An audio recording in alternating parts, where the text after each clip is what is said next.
his creation became a point of no return for us. The American theoretical physicist Julius Robert Oppenheimer is known primarily because of the title Father of the Atomic Bomb. But he was far from the only member of the Manhattan Project. In fact, he was backed by hundreds of scientific minds, the best in their fields.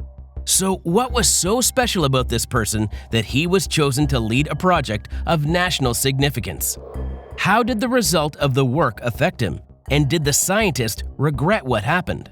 Biographer history is with you. And today, we will talk about the path of who became death, the destroyer of worlds.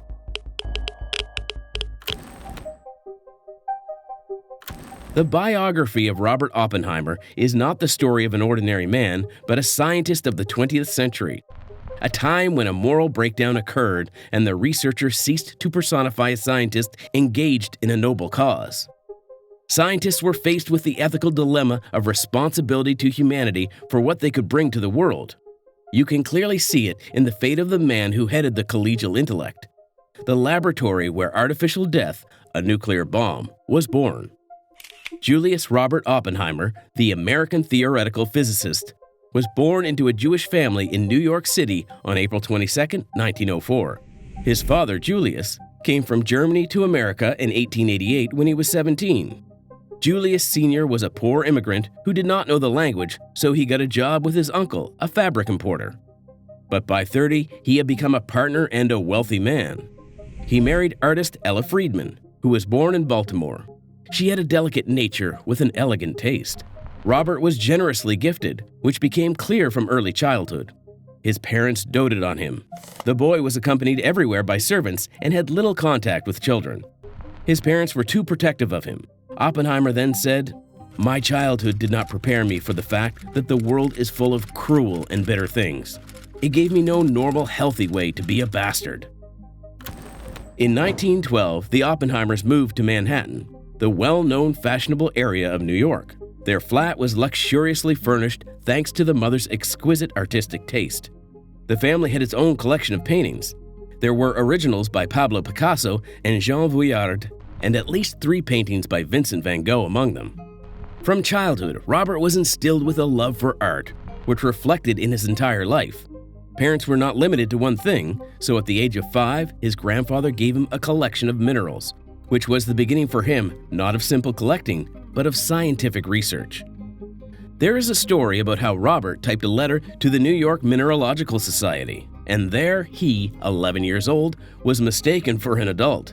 Impressed by what he had written, the young scientist was invited to give a lecture, during which the boy had to stand on a box, or he could not be seen from the pulpit. So, such a childhood cannot be called ordinary. Robert was a loner. He almost didn't communicate with his peers, as he was far ahead of them in development. After graduating from high school with honors, the young man entered Harvard. Oppenheimer did not limit himself to the subjects he studied: physics, chemistry, mathematics, English, and French literature, and Western, Indian, and Chinese philosophy. He also wrote poems and short stories, and avidly studied art and culture. We can say that Robert finally found himself in his environment, where intellectual life completely replaced social life. Maybe that's why, for all the years of study at Harvard, he did not have a girlfriend. He remained shy, immature, and easily lost. At the same time, friends noted his bouts of depression or despondency. He later spoke of that time. "In the days of my almost infinitely prolonged adolescence, I hardly took an action, hardly did anything that did not arouse in me a very great sense of revulsion and of wrong. My feeling about myself was always one of extreme discontent." Oppenheimer graduated from Harvard in 3 years, a year earlier than expected. After that, a talented and not poor young man had a direct road to England, since it was believed that it was the best place for the best professors from all over the world, and training was quoted much higher. He chose Cambridge, where the young man was going to continue his studies at the famous Cavendish Laboratory under the guidance of the great Rutherford. However, contrary to the expectations of a brilliant study, Robert began to overtake hitherto unknown failures. For some reason, he was very clumsy, constantly dropping something, and because of that, plunged into despair and even more failures. The one who was accustomed to the easy comprehension of science in childhood, as many child prodigies, at an older age was faced with a simple truth: the need for hard work. Robert even began to doubt his intelligence. Oppenheimer said that he had a pretty hard time there. Working in the laboratory was terribly boring, and it was so hard for him, so Robert could not feel he was learning anything. Oppenheimer called lectures disgusting. The internal incessant struggle oppressed Robert, so he thought of taking his own life. At the insistence of relatives, he had to turn to a psychiatrist after a strange incident that happened in front of everyone. One day, when Oppenheimer was on vacation with his friends in Paris, he was in a very bad mood, and his friend admitted that he would soon have an engagement. Robert's reaction shocked everyone. He attacked a friend and began to strangle him. But the doctor could not help the brilliant young man. After attending a therapy session, Robert said that the guy was too stupid to understand his state of health, and he knew much better about his problems. The scientist was diagnosed with schizophrenia, which was quite common and clearly did not match reality. Oppenheimer's quirks are now attributed by historians to an overloaded brain, sensitivity, and poor socialization. Even though the doctor did not help Robert, there were no more such outbursts of aggression. He sometimes had periodic depressions. Perhaps in order not to go crazy, Oppenheimer left the chemical laboratory and in 1926 went to Germany, to Göttingen, to study theoretical physics under the guidance of Max Born, who became a Nobel laureate later. Oppenheimer made friends with people who, over time, achieved great success. Werner Heisenberg, Pascual Jordan, Wolfgang Pauli, Paul Dirac, Enrico Fermi, and Edward Teller. They explored a new area of science that ran counter to established ideas about the world: quantum physics. Science restored Oppenheimer's self-confidence and brought him back to life. He defended his PhD, excelling as a theoretical physicist, and published 16 papers in 3 years. But he did not linger in Göttingen, and in the spring of 1929, he returned to America, which he missed very much.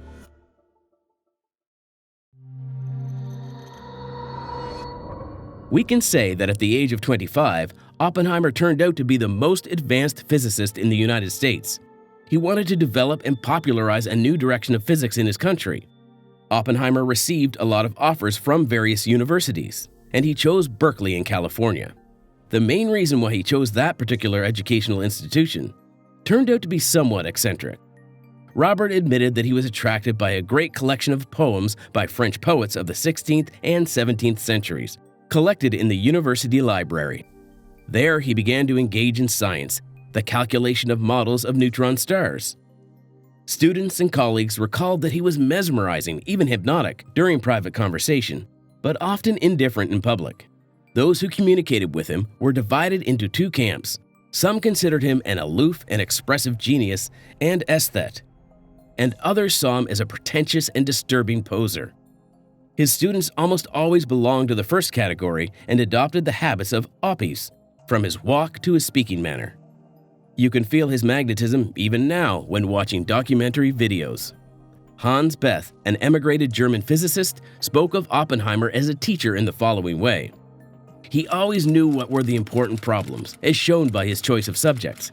He truly lived with those problems, struggling for a solution, and he communicated his concern to the group. He was interested in everything, and in one afternoon, they might discuss quantum electrodynamics, cosmic rays, electron pair production, and nuclear physics. Don't forget this characteristic.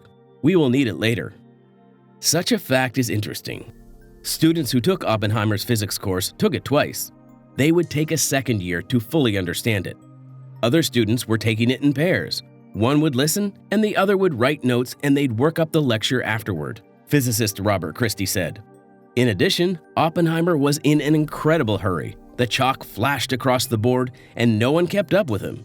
However, later, Robert still became a great and unusually effective lecturer.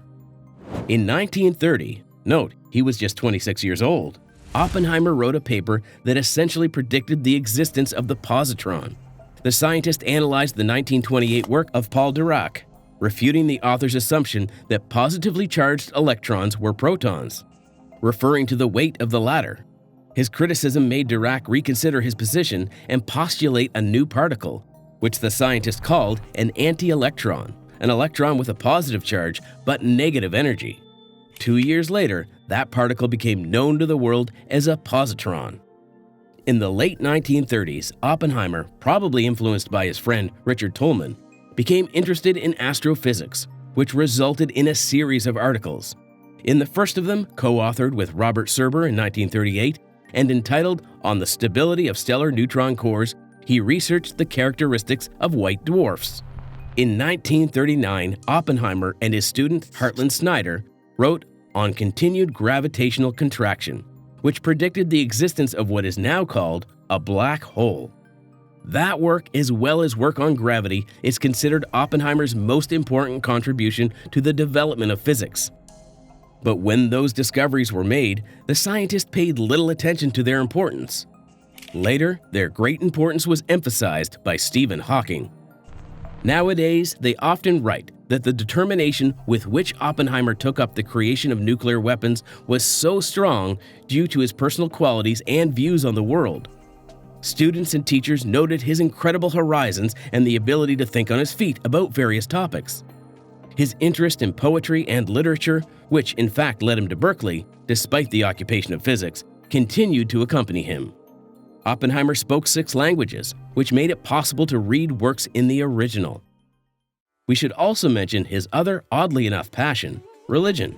In the early 30s, when Robert was 29 years old, he discovered the Bhagavad Gita, a religious work in translation from Sanskrit meaning divine song, which significantly influenced his life philosophy and views. It should be noted that the philosophy of the Bhagavad Gita has quite specifically found its adherents in rather opposite circles. For example, it was adhered to by both the peace-loving Gandhi and the Nazi, the murderer, the organizer of the Holocaust, Himmler, who always had the volume of it. Oppenheimer learned Sanskrit to read the Bhagavad Gita. It is difficult to say how much it influenced the work of Robert, but his controversial moral principles can be traced in the further actions of the scientist. Oppenheimer himself later recalled that it radically influenced his worldview. So the Bhagavad Gita tells about a great bloody battle through the dialogue of the warrior Arjuna and Krishna, the incarnation of the god Vishnu. Arjuna is in a difficult position and faces a difficult choice. In the army that opposes him, there are many of his friends, relatives, and teachers. Tormented by doubts, he stands down, but Krishna urges him to continue, assuring the warrior that the battle is his sacred duty, which cannot be abandoned out of love for the close one. At the same time, devotion is proclaimed as the highest value of the soul. During the conversation, Krishna reveals his divine essence and appears as an exalted and terrifying being with many mouths and eyes. He pronounces a phrase which in translation sounds something like this: "Now I am become death, the destroyer of worlds." Interestingly, the teaching is aimed at a person's awareness of himself as a divine person, his higher destiny. Oppenheimer remembered that story when he tested the nuclear bomb. Oppenheimer's close friend and colleague, Nobel laureate Isidore Rabi, explained his fascination with the Bhagavad Gita by saying that Oppenheimer was overeducated in those fields which lie outside the scientific tradition, such as his interest in religion, in the Hindu religion in particular, which resulted in a feeling of mystery of the universe that surrounded him like a fog. He saw physics clearly, looking toward what had already been done, but at the border he tended to feel there was much more of the mysterious and novel than there actually was. He turned away from the hard, crude methods of theoretical physics into a mystical realm of broad intuition. This broad outlook of Robert Oppenheimer was both his advantage and a huge disadvantage. Due to his diverse hobbies, he was scattered and could not focus on one thing. Possessing great talent, intellect, and erudition, he failed to stand on par with such scientists as Einstein, Max Born, and Erwin Schrödinger. Robert often abandoned a problem halfway through a solution and grabbed a new one.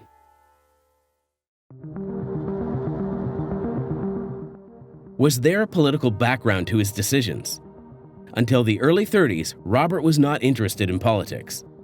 I voted for the first time in a presidential election in 1936. I was deeply interested in my science, but I had no understanding of the relations of man to his society, he said.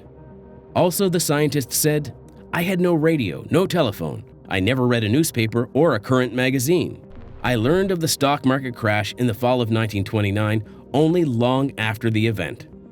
Oppenheimer's father left him enough funds so that Robert did not need money, and the Great Depression did not affect him personally. Oppenheimer had been drawn into politics and became left-wing in 1934. At that time, the persecution of scientists of Jewish origin began in Germany, and one by one they left the country, which was suffering from fascist ideology. In support of the German physicists, Oppenheimer began donating 3% of his salary, about $3,000 a year. During the West Coast fishermen's strike in 1934, Oppenheimer and several of his students joined the protesters. In the spring of 1936, friends introduced Robert to Jean Tatlock. In the fall, he began courting her. She was a 22-year-old medical student. Jean was worried about political events in the world: unemployment, the war in Spain, and racial discrimination. She was a member of the Communist Party and introduced her fiancé into this political sphere. I made left-wing friends and felt sympathy for causes which hitherto would have seemed so remote from me. There he realized that he began to participate in the life of his country. I did not then regard communists as dangerous, and some of their declared objectives seemed to me desirable. Later, Americans began to be afraid of the communists, but the country was literally captured by communist ideas in the 30s. Members of communist organizations were people from different classes. Even though Oppenheimer shared some of their views, he was not a communist. The FBI subsequently tried for 30 years to prove that he was a member of the party, but all to no avail. In 1940, Oppenheimer married Kitty Harrison. He was already her fourth husband. She was a member of the Communist Party, and at the time of her acquaintance, she was still married. However, that did not stop her from having an affair with the scientist. It was even said that she kept him with a stranglehold. Kitty divorced her husband in one day, and 7 months after the wedding with Robert, their son Peter was born. They began to move away from politics at that time. In 1944, the couple had a second child. The girl was named Catherine. Later, as Oppenheimer said, he realized that the USSR controlled the Communist Party in the USA. But even when he did not know anything, Robert was just a sympathizer, a fellow traveler, not a party member, and never accepted their basic dogma. It seemed to him meaningless. In general, thanks to his beloved women and the new friendships that began, the scientist's connection became very compromising. The FBI put the scientist on the so-called custody index for immediate arrest in the event of a national emergency. The wake-up call that shocked Oppenheimer was the events in the USSR. From there, disturbing news about Stalin's cruelty towards those anti-fascist physicists who had taken refuge in the country of victorious communism. So, the communist ideas quickly faded, not allowing any kind of flare-up. That happened not only to Robert's mind, but to America in general. In addition, the world came closer to the Second World War.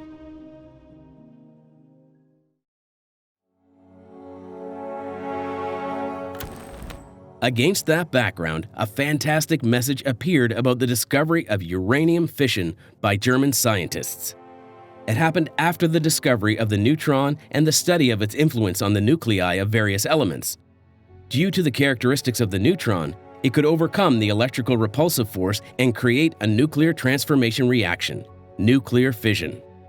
That discovery changed the whole history of humanity, as well as the life story of Oppenheimer. Like any good physicist, he saw how powerful energy could be in the case of a reaction. It was said that a few days after that discovery, Oppenheimer had a drawing of a bomb on a blackboard, of course, a very primitive one. There were enough uranium reserves on Earth, so its further use opened up unprecedented horizons for people in terms of using a new type of energy that surpassed all previously known ones, such as oil and gas. But for some reason, humanity came to this discovery just when the world was engulfed by the Second World War in 1939. And what could be used for peaceful purposes led to a new type of weapon in war conditions. That is why the discovery also influenced the relationship between science and the state. It became clear that now scientific research should be classified, and scientists became hostages of the regime. Almost all countries of the world have begun to develop nuclear bombs. These were not only Germany, England, and the USA, but also France, Japan, and the USSR. But the biggest danger came from Germany. American scientists began to study nuclear chain reactions actively. Roosevelt took the warning seriously, and in October, the so-called Advisory Committee on Uranium was created without any publicity. And perhaps the question would have remained at the theoretical level for a long time if the Japanese had not attacked Pearl Harbor on December 7, 1941.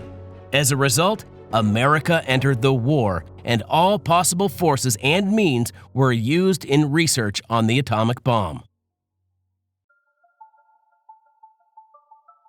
In May 1942, the chairman of the National Defense Research Committee, one of Oppenheimer's Harvard teachers, James B. Conant, offered him to lead a group in Berkeley that would work on the calculations of fast neutrons. Robert was disturbed by the worrying situation in Europe and enthusiastically began the work. The title of his position, Coordinator of Rapid Rupture, definitely meant the use of fast neutron chain reactions in the nuclear bomb. Robert's group began to study what and in what order to do to get the bomb. The first thing he did in his post was to organize a summer school on bomb theory at his Berkeley campus. The group included his students and European physicists, including the future father of the hydrogen bomb, Edward Teller. Already in June 1942, the military took control of the creation of nuclear weapons. The U.S. Army founded the Manhattan Engineering District, which later became known as the Manhattan Project, to organize all units into a single system. Also, it was necessary to unite the efforts of British, Americans, Canadians, and scientists who emigrated from various European countries fleeing the Hitler regime. They also needed a scientific laboratory located far from civilization for security and team building, and to provide the necessary secrecy for such a case. In October 1942, General Leslie Groves, head of the Manhattan Project, and Robert Oppenheimer had a conversation on a train bound for New York. Groves spoke to the scientist as if he were a potential candidate who could lead the laboratory where the atomic bomb was to be created. After several hours of face-to-face conversation, the general concluded that Oppenheimer was a genius and could talk about any topic except sports. Robert had no practice in leadership work, but Groves brilliantly calculated that for such an unprecedented large-scale and diverse project, they needed Oppenheimer. An incredibly ambitious person, a scientist with great knowledge and intelligence. And he was not mistaken in his choice. Oppenheimer, as the head of the laboratory, caused a surprise among many people. He did not even head the department and was not a Nobel laureate, even though there were plenty of them. In addition, the security service also had doubts about Oppenheimer. They didn't let him come close to secret developments. Groves considered the scientist an ideal candidate for the position. In early 1943, I received a letter appointing me director of the laboratory. Almost everyone knew that this was a great undertaking. It might determine the outcome of the war. It was an unparalleled opportunity to bring to bear the knowledge and art of science for the benefit of the country. This job, if it were achieved, would be part of history, Oppenheimer said. As a place, the scientist proposed a desert plateau in New Mexico, near the canyon in Los Alamos, a place he knew and loved well. There was a ranch where he, in the late 20s, was treated for tuberculosis. Oppenheimer was fond of saying that physics and desert country were his two great loves. Los Alamos, located far from major cities, isolated but accessible, was excellent for maintaining secrecy, production facilities, and testing. Interestingly, Oppenheimer even took into account the fact that the place was not blocked by mountains, as he believed that it would have a bad effect on the psychological state of the staff. General Groves, seeing the plateau, agreed that the place was just perfect for a laboratory. The 38-year-old head of the laboratory in April 1943 enthusiastically set to work. Oppenheimer said, "No one doubted that this invention would shock the whole world. The picture of the Great Bang loomed in front of us. Also, we began to understand that the work would be difficult and tense. The consequences will be unpredictable." So the whole city was built from scratch. In parallel with the laboratory, roads and houses were built. But when it rained, everyone got stuck in ankle-deep mud. In general, a first-class physics laboratory was to appear in the wilderness. There, Oppenheimer assembled a group of prominent physicists of the time, whom he called the luminaries. Gathering scientists was not an easy task, since people had to be persuaded to move with their families from their homes, quit their jobs, and sign a contract for an indefinite period. Oppenheimer had to speak to each applicant using all his power of persuasion and charisma. Also, it was not entirely clear how to organize the work of scientists with the military. Initially, it was assumed that since the laboratory was military, scientists should join the army. Oppenheimer even managed to order a uniform and undergo a medical examination. And according to the results, he was declared unfit for service. Doctors diagnosed him as underweight, recognized tuberculosis in his cough, and were unhappy with his lower back pain. However, other scientists opposed joining the Army, and then they developed a compromise plan, according to which the University of California took the laboratory on lease from the War Department. It soon turned out that Oppenheimer's initial estimates of the labor input required were extremely optimistic. Los Alamos increased its workforce from a few hundred in 1943 to over 6,000 in 1945. Victor Weisskopf, an American theoretical physicist, recalled, "Oppenheimer directed these studies, theoretical and experimental, in the real sense of the words. Here, his uncanny speed in grasping the main points of any subject was a decisive factor. He could acquaint himself with the essential details of every part of the work. He did not direct from the head office. He was intellectually and physically present at each decisive step. He was present in the laboratory or in the seminar rooms when a new effect was measured, when a new idea was conceived. It was not that he contributed so many ideas or suggestions. He did so sometimes, but his main influence came from something else. It was his continuous and intense presence, which produced a sense of direct participation in all of us. It created that unique atmosphere of enthusiasm and challenge that pervaded the place throughout its time."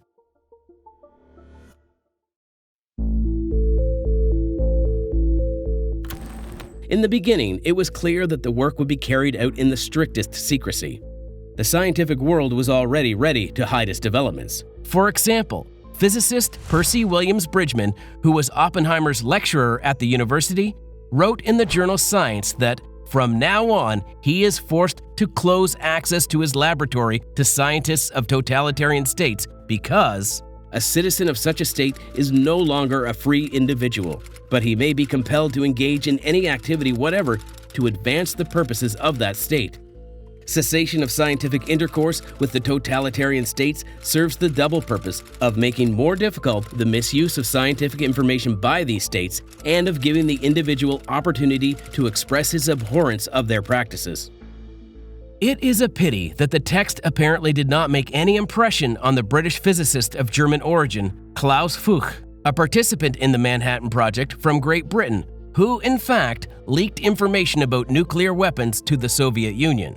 The military administration of the Manhattan Project did everything so that even inside the laboratory, its departments did not communicate with each other. Coordination was carried out according to the rules of the military hierarchy, from top to bottom. But what was positive for secrecy was sometimes bad for the work itself. Therefore, scientists often violated those rules, leading to conflicts between them and the security service. Surveillance was carried out constantly. Telephone conversations were tapped, and letters were opened. The personal life of the employees was no longer the same, as the apartments had hidden microphones. Of course, the head of the secret Los Alamos laboratory was the most deeply tested. Early on, when Oppenheimer first joined the Manhattan Project in 1942, he wrote on his security clearance form that he was a member of almost every front communist organization on the West Coast. Such a rash statement would come back to haunt him when the U.S. Atomic Energy Commission, on December 23, 1953, considered the question of revoking his clearance for secret work. In his defense, Oppenheimer stated that he did not remember saying something like that it was not true, and if he said something like that, it was a semi-joking exaggeration. Oppenheimer couldn't take a step without surveillance. His bodyguard and driver were secret informants. It was said that the agents were annoying and infuriated him, and the scientist brushed them aside. Robert's fatal mistake was a visit in the spring of 1943 to his ex-fiancée, Jean Tatlock. Robert said he had to do it because she had asked to meet before he left for Los Alamos. She was undergoing psychiatric treatment and suffered greatly. Jean was not much of a communist, but she was certainly a member of the party. There was nothing dangerous about that. There was nothing potentially dangerous about that, Oppenheimer said. The agent stayed under Jean's house until morning. And of course, the FBI immediately became aware of that visit. Sure, Robert knew that he was being watched, but his compassion for the once-loved woman overrode security concerns. The FBI imagined that Tatlock was handing over nuclear secrets to the Soviet Union. Her phone was tapped, but they didn't find anything incriminating. 6 months later, Jean took her own life. After Robert met with Tatlock, General Groves received a demand from security to fire Oppenheimer. But Groves was well aware of Oppenheimer's key role in such a huge project. Therefore, he rejected those demands and the scientist continued his work. However, the shadow of suspicion has not disappeared. Thus, Colonel Boris Pash, head of West Coast Counterintelligence, who in 1943 dealt with the security of the Manhattan Project at Los Alamos, admitted the possibility that Oppenheimer was a spy. Pash believed that the scientist was handing over information to the Soviets. In August 1943, he interrogated Oppenheimer on suspicion that he was a secret member of the U.S. Communist Party. In turn, the scientist told Pash a whole theory that an intelligence network could exist in the laboratory. Then Oppenheimer reported that George Eltington, whom he did not know, was trying to get secret information about nuclear development in favor of the Soviet Union from 3 people from Los Alamos. Oppenheimer did not understand what a mess he had made. In subsequent interrogations, Robert admitted under pressure that the only person who approached him about this was his friend, Hakon Chevalier, a professor of French literature at Berkeley. Chevalier, at a dinner at Oppenheimer's house, mentioned that he was approached by a man named George Eltington, who lamented that there was no exchange of scientific information between the USA and the USSR. Therefore, he asked Chevalier, a friend of Oppenheimer, to carry out such an exchange of data through private communication. The scientist answered with an unconditional refusal. There was no question of any transfer of information. Thus, Oppenheimer, who was not going to become a traitor, did not consider Chevalier as a traitor, nevertheless informed the security service, which immediately cast a shadow on the reputation of the scientist, and Chevalier lost his career.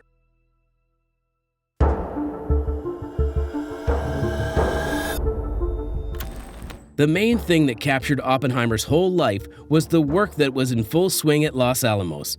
That place turned into a city with a population of several thousand people. The scale of the project at the very beginning was greatly underestimated, but Oppenheimer proved to be more than a good leader for the project. Manhattan Project member Roy J. Glauber recalled, "Oppenheimer inspired everyone. He expressed the intellectual essence of what we were doing, the deepest desire of what it was. Even now, I don't know who could do it better than him. Who could lead a whole crowd of scientists? 80% of them were famous, and he united them and made them work as a single mechanism. Everyone loved him because he was everywhere. Robert understood all of these absurdly difficult and intractable problems, and he often had witty things to say about them," Glauber added. It was said that Oppenheimer had charisma, charm, and attraction. Also, Robert never managed from the office. He had a Robin's Egg Blue convertible Cadillac, you know. And if you're a young kid, and here's the boss, he's driving around with his pork pie hat and his tweed jacket and cigarette, always. You know, like in the movies. You know, you're impressed, said physicist Harold H. Agnew. His presence created a unique atmosphere of enthusiasm and challenge throughout the Manhattan Project. Robert worked for the good of the nation, completely forgetting about himself. However, the deadlines that had been set for the creation of the bomb began to be pushed back. Experiments sometimes came to a standstill. So, for example, Edward Teller reported that, according to his calculations, some reactions in the atomic bomb could ignite the atmosphere and thereby burn all life on Earth. No one knew if it was really possible, so such assumptions were taken very seriously. Oppenheimer instructed scientists to double-check everything. They found a mistake in Teller's calculations, and research continued. In 1944, there was an event that somewhat reduced the tension in the race for the bomb. Documents revealed the position of Germany, how far they had advanced in research, were found in November. They said that Nazis were far behind in their research, since they had neither a reactor for the production of plutonium nor a plant that would separate uranium-235. The same news shook the belief that the creation of such a bomb should be continued. But a powerful machine, launched with one great goal, rushed by inertia and could not stop like that. Scientists could not abandon their research halfway, and many did not want to. In addition, the war was not over yet, and hostile Japan took part in the race for weapons of mass destruction. None of the scientists considered the fact that the bombs that they created would be dropped precisely on peaceful cities. There was an idea to have a powerful weapon in the hands that would protect the Americans. Oppenheimer did not allow the thought to interrupt the work. At the same time, starting in 1944, some scientists began to realize the danger of the atomic threat. In July 1944, Niels Bohr, in a memorandum addressed to President Roosevelt, called for a complete ban on the use of nuclear weapons and strict international control over them. Some changed their opinion, seeing that Nazi Germany was far from its evil design. Leo Szilard wrote, "Throughout 1943, we were afraid that the Germans would be able to make an atomic bomb before we landed in Europe. But when we were relieved of that fear in 1945, we began to think with horror what other dangerous plans the American government was making. When Germany capitulated in May 1945, the moral question of the expediency of continuing work on the atomic bomb again arose in all its formidable and unattractive form. But Oppenheimer was so engrossed in the incredibly complex project that he cared only about one great desire: to complete what he had started and worked so hard on. Usually, people don't stop working on an interesting invention, and it is possible to decide on its application only after actual success. Perhaps we will convince everyone that the next war will destroy the world. Therefore, you need to use a bomb only in real hostilities," Oppenheimer said. In April 1945, President Roosevelt died suddenly, leaving no instructions on the fate of the nuclear project. The new U.S. President, Truman, justified his decision to use the bomb by saying that the atomic bombing of the islands would force Japan out of the war, and it would save hundreds of thousands of lives of both Americans and Japanese. On May 31, 1945, a meeting of high-ranking government officials, military, and scientists was held. Oppenheimer also took part in that meeting. The target was a military factory in Hiroshima, surrounded by large warehouses. Scientists could not be sure that the contraption, which they calculated up and down, would still work. Tests were required. Robert suggested using a test site for the world's first nuclear explosion near Alamogordo, New Mexico. The Spaniards called that deserted place the Path of the Dead because in the 16th and 17th centuries, people who tried to pass through that desert very often died. The test, code-named Trinity, was scheduled for July 16, 1945 at 5:30 a.m. Everyone was in anxiety and uncertainty because the bomb might not have exploded. Nobody knew what to expect. We kept welding glass in front of our eyes so as not to go blind looking at the explosion. In the impenetrable pre-dawn darkness, a huge tension was felt, witnesses recalled. When the explosion occurred, the light from it was clearly visible at points about 180 miles away. According to people's memories, there was a brilliant flash like daylight outside. Suddenly, from pitch dark to daylight over a huge area, there was this rapidly expanding glowing sphere with swirling dark clouds in it, and finally, as it dimmed, you could see on the outside a faint blue glow. It was simply fantastic. The power of the charge exceeded all predictions.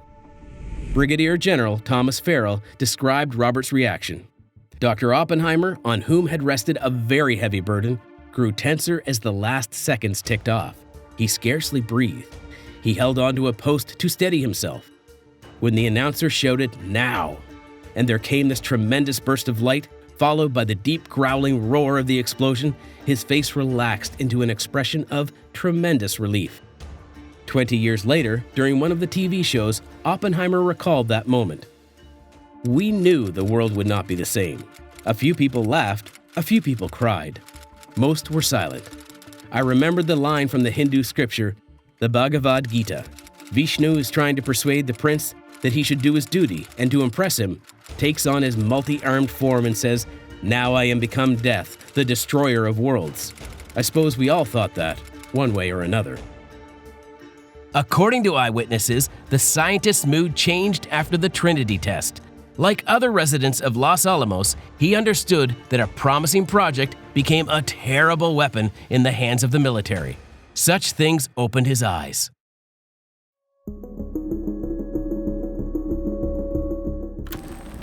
The war was over, but Japan refused to sign the surrender that was laid out in the Potsdam Declaration on July 26, 1945. Therefore, Harry Truman, more resolute and categorical than Roosevelt, adopted a clear plan for the further use of nuclear weapons. Oppenheimer's secretary, Ann Wilson, recalled meetings between the scientist and representatives of the ground forces.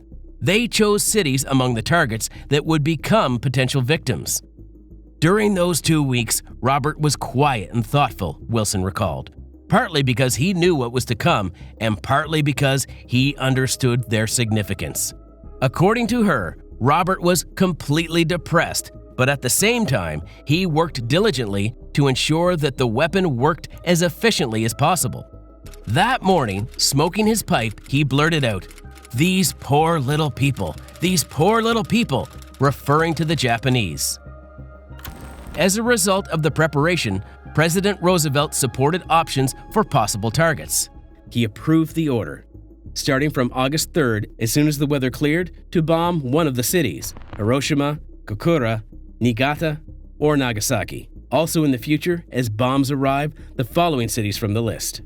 In the evening, on the eve of the bombing raid on the first city, Hiroshima, Oppenheimer met with two senior officers who were responsible for delivering weapons to the target.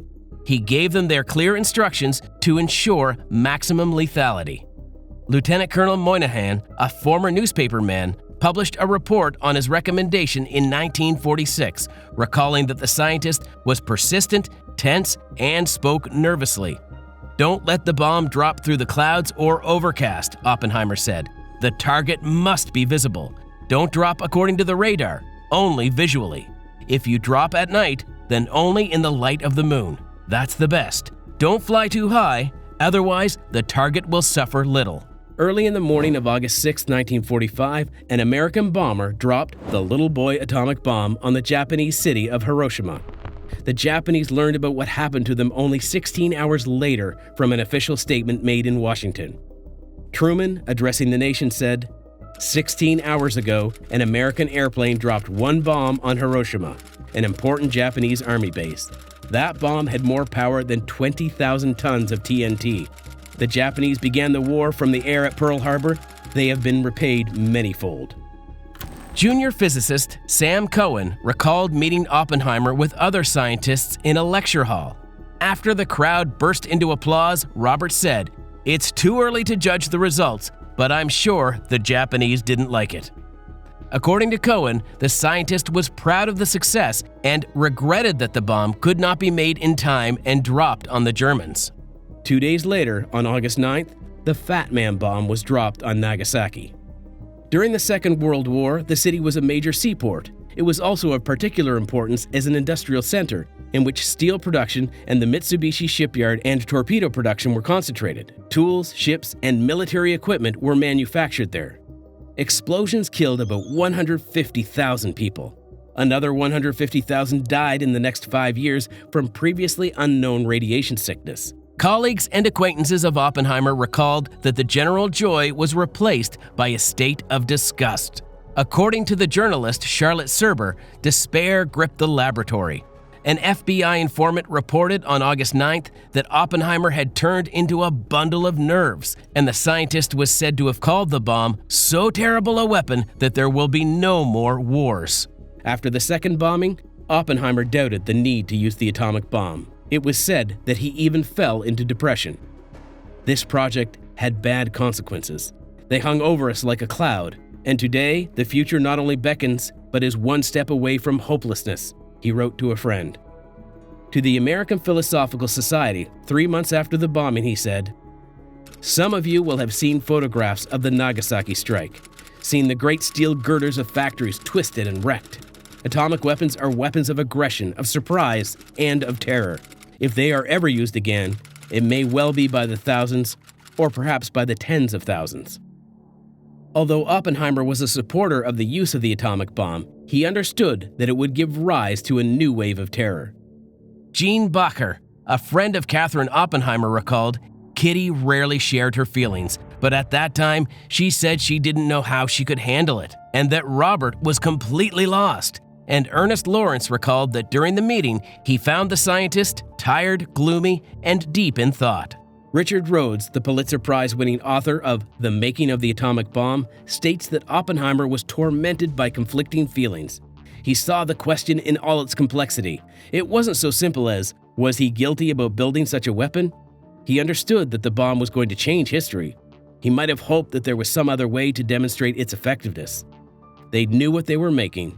They knew it was going to kill a lot of people. They didn't like that aspect of it, but there you were.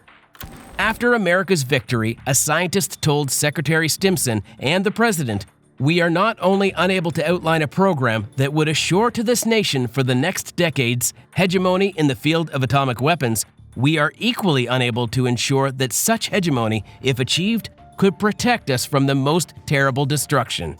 On August 17th, Oppenheimer traveled to Washington to protest. He expressed his point of view in a letter to the Minister of War, where he proposed to ban the use of nuclear weapons. In October, Oppenheimer had a personal meeting with President Harry Truman.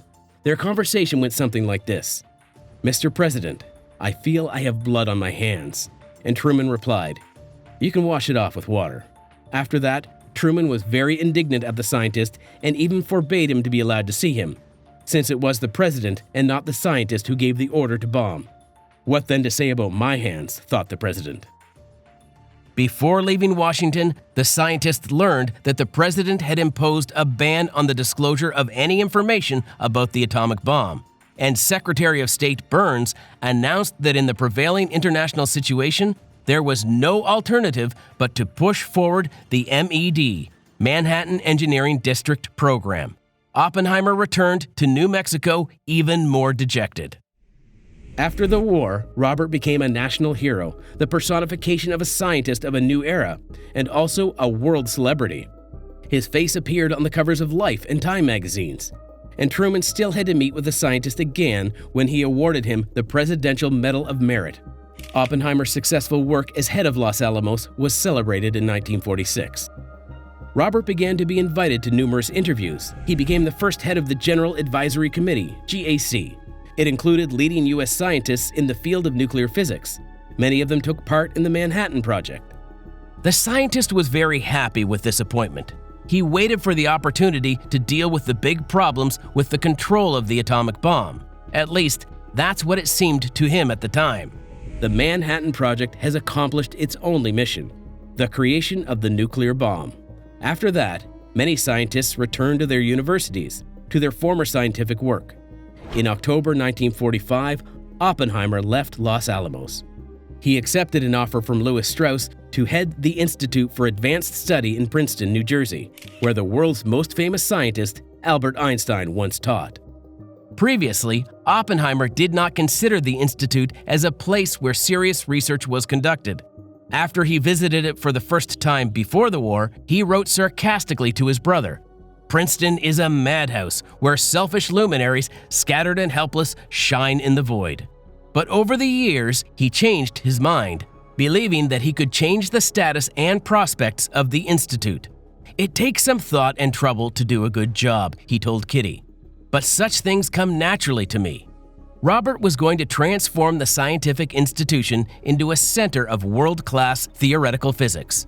Under his leadership, physicists tackled an unsolved task of the pre-war years: the problem of mathematically incorrect expressions in quantum electrodynamics. But what made Robert a good leader at Los Alamos created problems here.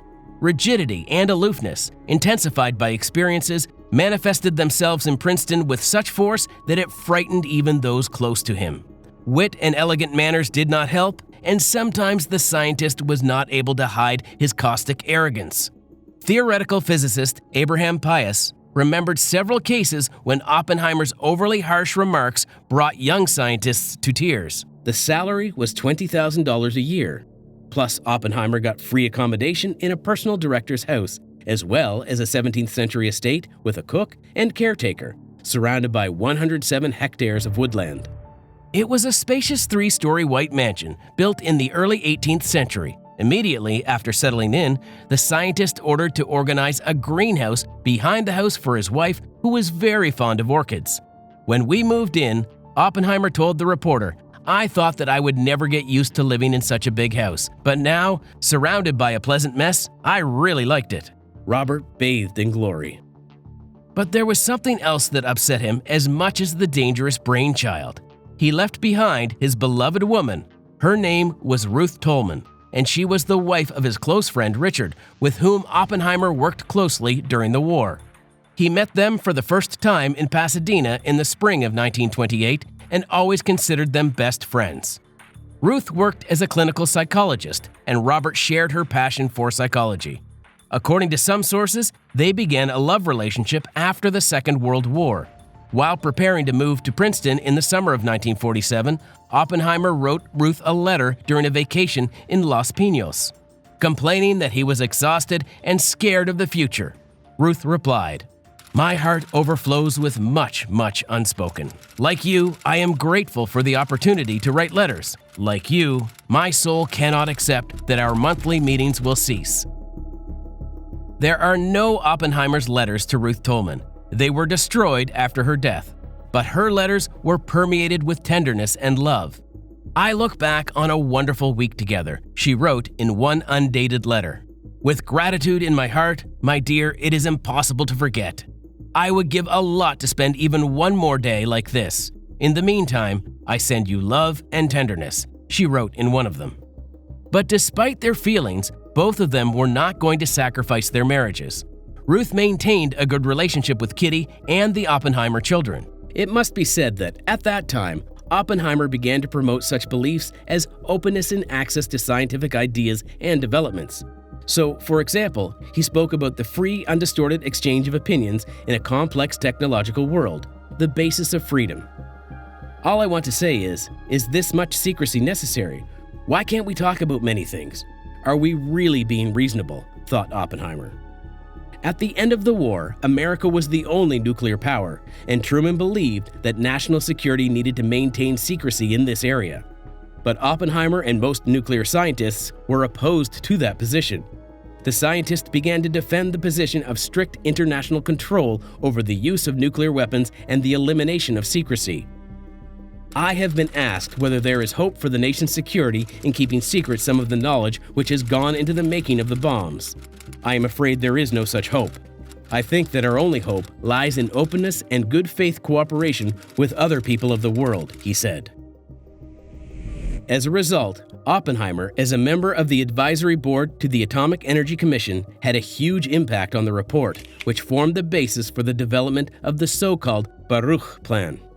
The committee recommended the creation of an international nuclear industry development agency, which would own all nuclear materials and their production facilities, including mines and laboratories, as well as nuclear power plants. At the same time, the conflict between the former partners, the USSR and the USA, grew and created the conditions for the start of an arms race. Observing where the world political situation was moving, the scientist felt personally responsible for the consequences of his work at Los Alamos. "It is clear to any American," wrote Robert in the Bulletin of the Atomic Scientists on June 1, 1946, "that if a new war breaks out, nuclear weapons will be used in it." Oppenheimer was burdened by a thought that he could not get rid of.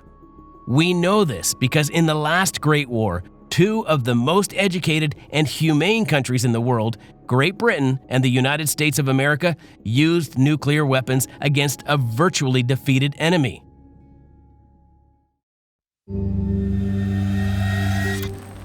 The fame and success of the scientist were not his long ally. Everything changed with the creation of the nuclear bomb in the USSR and his first test in August 1949. The news came as a complete surprise to the US government. It was assumed that the Soviets would come to the creation of a bomb much later. There were suspicions that they managed to find out the secrets from the Los Alamos laboratory.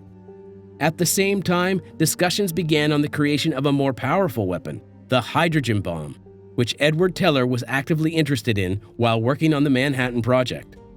But then Robert stopped the project and forbade Teller to be scattered. Many scientists, including Oppenheimer, received that idea coldly and not hostilely. The bombing of Hiroshima and Nagasaki showed how deadly and dangerous it is for humanity to continue to live in the same paradigm as during the war. And therefore, when the government turned to Oppenheimer for help, he refused and opposed it. The committee proposed the utopian idea of publicly refusing to build the H-bomb and was also opposed to the United States taking the lead in that matter and suggested urging the USSR to do the same. Like many of his colleagues, Oppenheimer hoped that a bomb of this scale would never be created and that the world would come to the need for centralized arms control. "We believe that a super bomb should not be created," Oppenheimer wrote, expressing the opinion of the majority. "Humanity can live without demonstrating that such a weapon can be created." But Truman did not accept such an initiative. It was exacerbated by the aggravation in the political arena. The USSR violated the Yalta Agreements, established a puppet regime in Poland, and did not allow free elections in other countries of Eastern Europe and the Balkans. America was seized by the fear of communism, and it was not unreasonably. And how else could one react if the Soviets occupied the whole of Eastern Europe and began to plant communism in these countries? The communists have been and will always be a threat to freedom, democratic ideals, the service of God, and the American people, Truman said. So on January 31, 1950, he gave the order to begin work on the creation of a hydrogen bomb. And already in 1951, Edward Teller, together with mathematician Stanislaw Ulam, took up its development. Oppenheimer's position became unpopular with the United States government, and the suspicion of the scientist's disloyalty only intensified. In the current environment, Oppenheimer's position on openness and reduction of secrecy in atomic matters has become very irrelevant. But Robert eventually moved away from the leftist views of his youth. The scientist's attitude towards the USSR was in line with the growing Cold War. He was also alarmed by Stalin's speech on February 9, 1946, which he described as reflecting Soviet fears of surroundings and the need for vigilance and rearmament. In addition, he felt despair because of the cases of Soviet espionage that were revealed during the war years. Robert was increasingly disillusioned with communism, hoping for a diplomatic solution to the nuclear issue.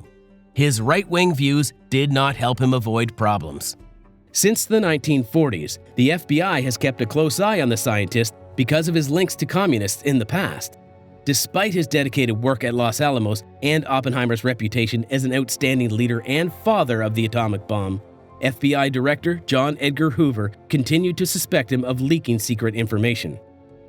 For 8 years, Hoover and his agents released 1,000 pages of explanatory memos, surveillance reports, and transcripts of overheard conversations related to Oppenheimer each year, all this to catch the scientist in the act. A statement by Paul Crouch, a Communist Party recruiter in Alameda County in the early 1940s, added fuel to the fire. He became the first person to accuse the scientist of connections with communists, namely of meeting party members at his home in Berkeley.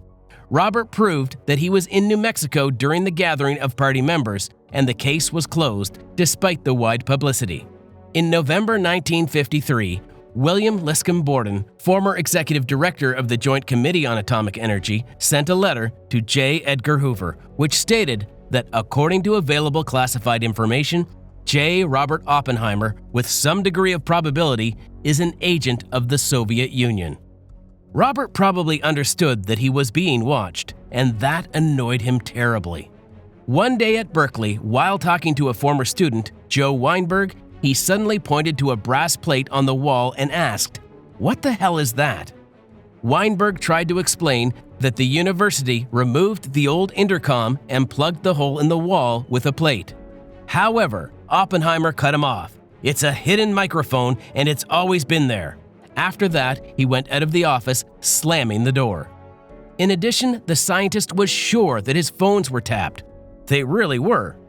Ralph Lapp recalled how once Robert took him out of the office with the words, "Even the walls have ears here." And Dr. Louis Hempelman said he always remembered to be followed. Robert gave the impression that he was really being followed.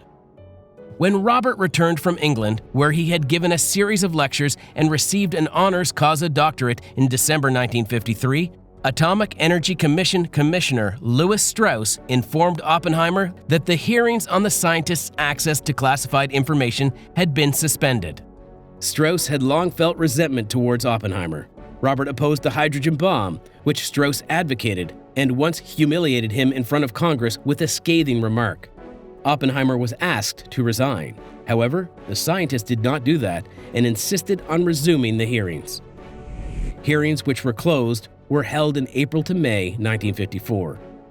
Particular attention was paid to Oppenheimer's former connections with the communists and his collaboration during the Manhattan Project with unreliable or Communist Party scientists.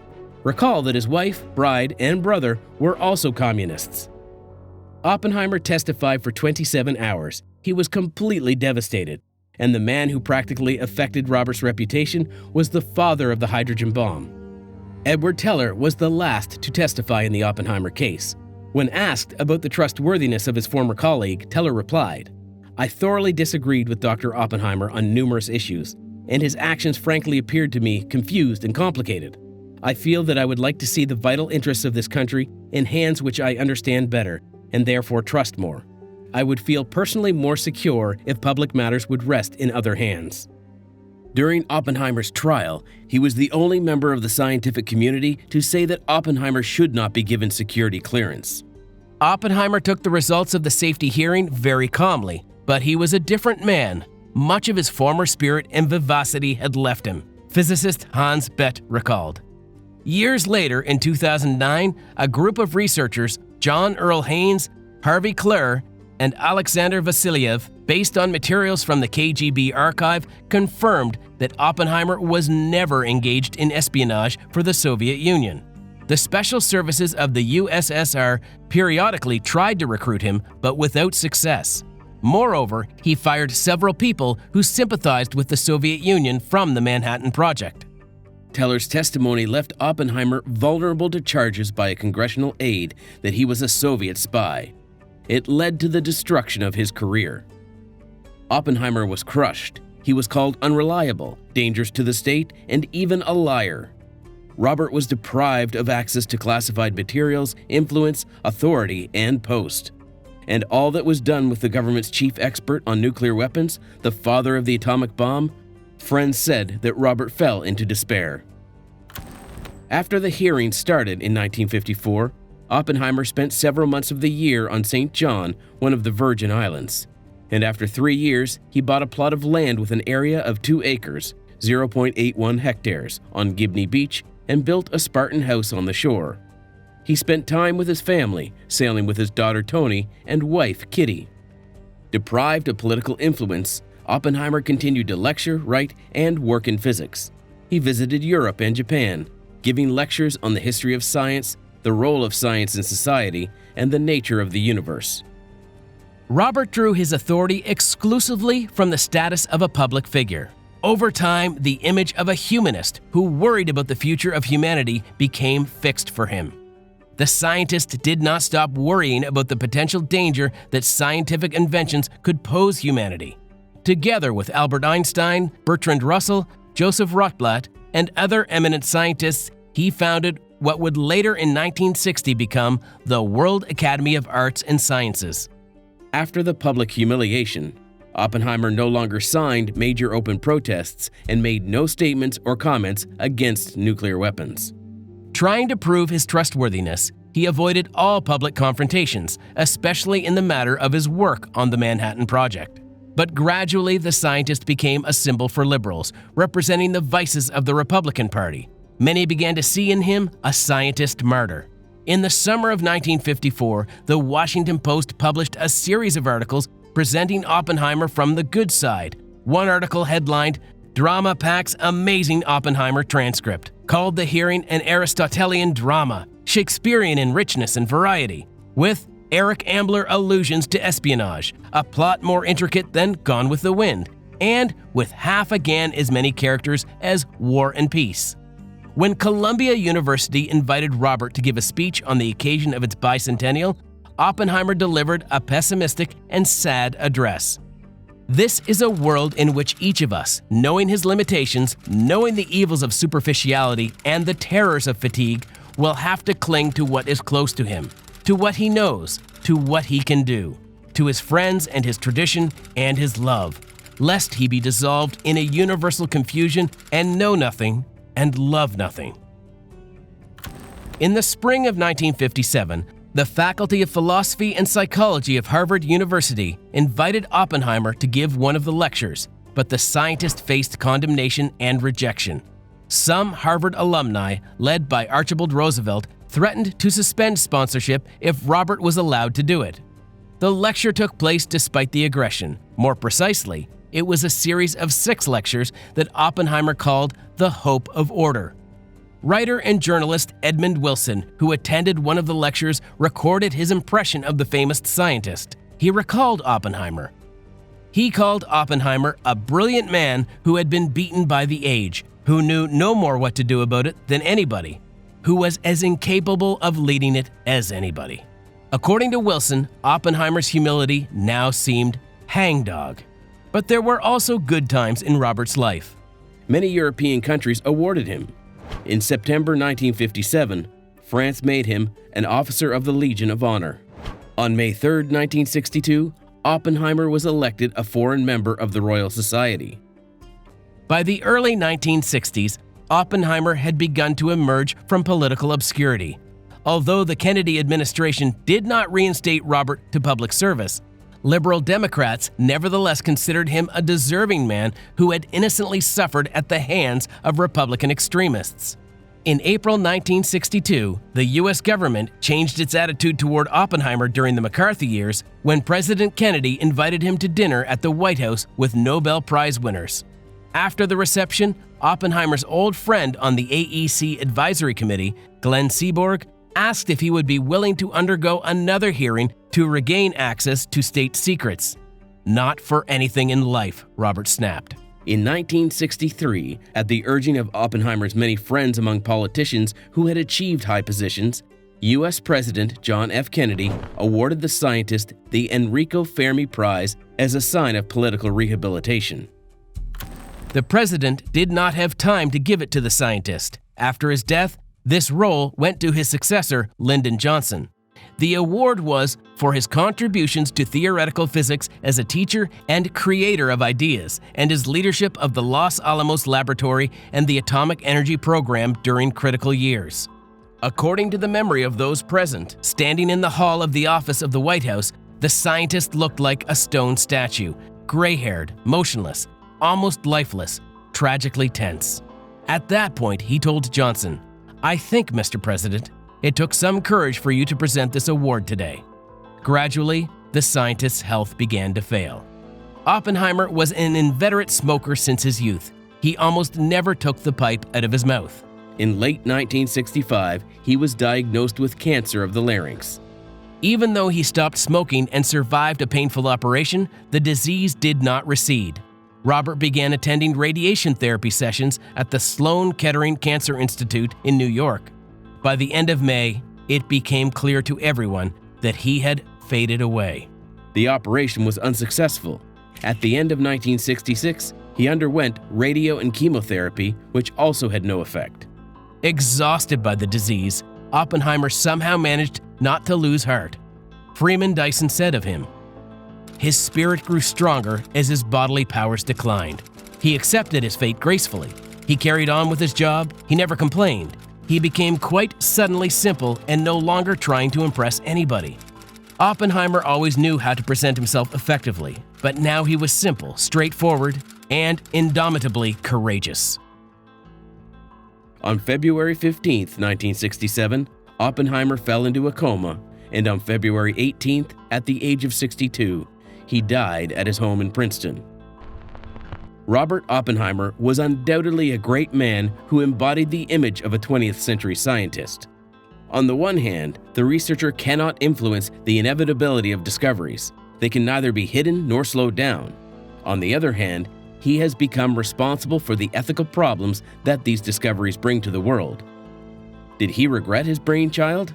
In his later years, Oppenheimer claimed that if he could go back, he would do exactly the same, and he did not regret having contributed to the success of the Manhattan Project. There is a theory that under the influence of the Bhagavad Gita, he perceived his work as an inevitable process by analogy with the warrior Arjuna, who was destined to fulfill his duty no matter what. James Hajaya, a professor at University of Massachusetts Dartmouth, argued in his essay that this was a huge test for Oppenheimer as the pacifist scientist he had been before, during, and after the bombing. Everything was obvious for Oppenheimer during the period of work on the Manhattan Project. It was necessary to defeat Nazi Germany in any way. But his discovery horrified the scientist.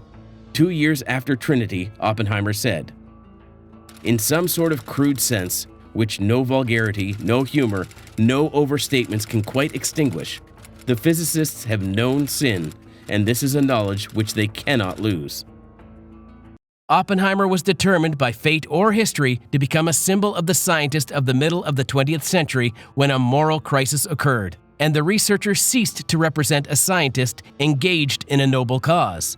Scientists faced the ethical dilemma of responsibility to humanity for what they could bring to the world. Oppenheimer bravely accepted the challenges of fate, and no matter how we feel about the Manhattan Project, it is impossible to deny that its leader was a genius. He was not only a talented scientist, but also a good manager who was able to unite many different scientists around him. We know another talented man who could spark people with ideas. He was a visionary, saw things that others did not see, and he was able to risk everything in order to make a breakthrough in his business. This is, of course, about Steve Jobs. We tell about what kind of person he really was and where he found motivation on our new channel dedicated to historical figures. Even more incredible life stories, inspiration, and facts that only a few people know. Click on the video that appeared on your screen and find out the truth about Steve Jobs. And that's all for today. It was Biographer with you. See you very soon.